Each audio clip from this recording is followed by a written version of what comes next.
Hi students, today's topic is mass flow. And what is mass flow? Mass flow is long distance transport of substances within a plant cannot be by diffusion alone. Mass flow हम उसे कहते हैं, जैसे diffusion हम short distance के लिए use करते हैं और मास फ्लो जो है लॉन्ग डिस्टेंस के लिए है। हमें पता है क्या, प्लांट जो होते हैं बहुत बड़े होते हैं, तो हमें सॉइल से लेके रूट से लेके फिर xylem through the xylem and phloems and the vascular systems plant has to travels plant has to transport many minerals molecules waters from root to tip. So for that transport we use plant use mass flow.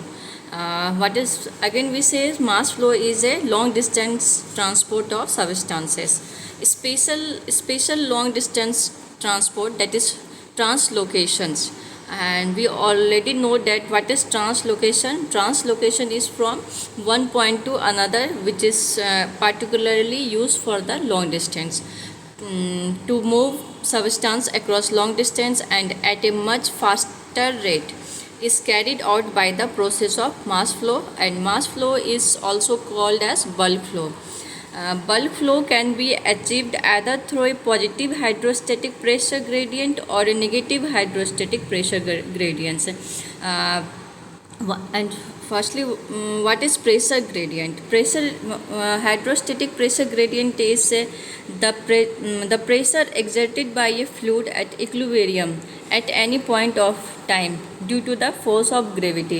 तो hydrostatic pressure को हम एक simple सा ऐसे कर सकते हैं, जैसे कि हम कोल्ड ड्रिंक्स पीते हैं by a straw and we suck the straw so that cold drinks enters into our mouth, and that pressure is also called a hydrostatic pressure.